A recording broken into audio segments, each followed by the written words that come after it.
Hi, my name is Diane, and I'm a Douglas College nursing student. In my Term 1 ethics project, I talk about women's right to choose to have an abortion.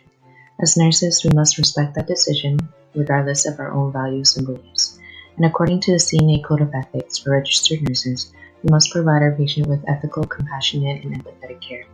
In this short video, I would like to address this issue with small but meaningful actions that I can implement to make a difference in today's world.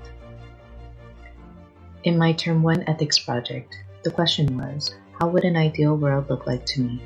And to answer that question, in an ideal world, safe and legal abortion should be accessible at a global level to all women.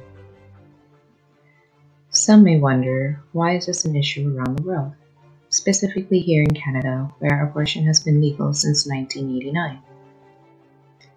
There are places around the world, especially in developing countries in South Central Asia, Latin America, and Africa, where abortion laws are restrictive, which results in high rates of unsafe abortions. Between 2010 to 2014, 45% of abortions performed around the world were classified as unsafe, according to the World Health Organization. This means that there are high maternal mortality rates in these developing regions, as it is estimated that 200 women die for every 100,000 unsafe abortions, and 30 women die for every 100,000 unsafe abortions in developed regions like Canada. Annually, this calculates to approximately 13.2 of maternal deaths around the world. Ultimately, these are preventable deaths that can be addressed with access to safe and legal abortions. For women who do survive an unsafe abortion, the risk of complications associated with it is extremely high. These risks can cause long-term effects on their quality of life and overall well-being. Major complications include hemorrhage, infection, and injury to the genital tract and internal organs. To address the question mentioned earlier, why is this an issue in Canada? Even though abortion was legal since 1989, there remains multiple barriers for women to access these services, especially for women who live in remote areas of Canada, for example, Atlantic Canada, which includes provinces of New Brunswick, Nova Scotia, and Prince Edward Island. In the next couple of slides, I'll be explaining the barriers to safe abortions in Canada. I would like to highlight a few of the barriers in Canada, which are far distances to clinics, costs to travel, costs for procedures, anti-choice healthcare providers, and stigmatization from others. I'm going to be explaining these barriers in more detail so you can have a better understanding of them, the first one being distance. Women who live in remote areas need to travel because there's no services nearby. For example, places like Atlantic Canada, they only have 7 abortion clinics to serve women living in those 3 provinces.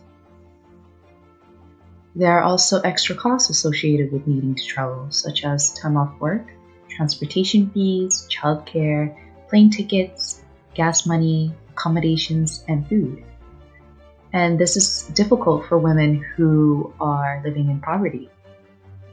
In provinces like Prince Edward Island and New Brunswick, if an abortion is performed outside of a hospital, the costs are not covered by provincial healthcare funds. This means that women would have to pay up to $800 depending on how far along they are in their pregnancy. Women may also face healthcare providers who are anti-choice that refuse to refer the woman to the right services or have given misleading information. Due to the controversial topic, women face stigmatization from people around them and healthcare providers. This prevents them from accessing the right services and getting the support that they need. It is difficult for a woman to make a choice to have an abortion. According to research, women who have gone through with induced abortions experience emotional and psychological effects such as depression, guilt, shame, loneliness, anger, and anxiety. Even when a woman is pro-choice, she can still experience shame and guilt. She may also feel like she's not able to share these feelings with others because of the fear of negative judgments. As a nursing student, what can I do to make a difference in this world today? As nurses, we are expected to provide education and advocate for our patients, especially for people who cannot advocate for themselves. On a global scale, I can use social media such as Instagram to raise awareness to this issue. In these Instagram posts, I'll be educating people about the inequity that Canadian women are faced with when it comes to access to reproductive services such as abortion. This is an example of a post that I'll be sharing.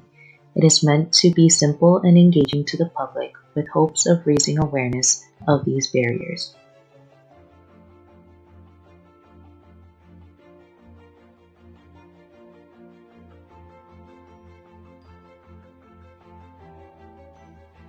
Many people, including myself, are not aware of counseling services that are available to women post-abortion because healthcare providers either fail to inform their patients or assume that patients would request for such services. Being a student nurse, I would want to share these available services that support these women during the most vulnerable times of their lives. My long-term goal is to have a positive impact in decreasing the barriers that women encounter and increasing their awareness to these barriers and available post-abortion counseling services through educating others.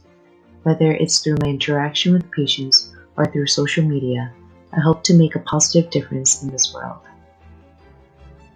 Thank you for watching my video. I hope that the information in this video will help inspire you to make a difference in this world.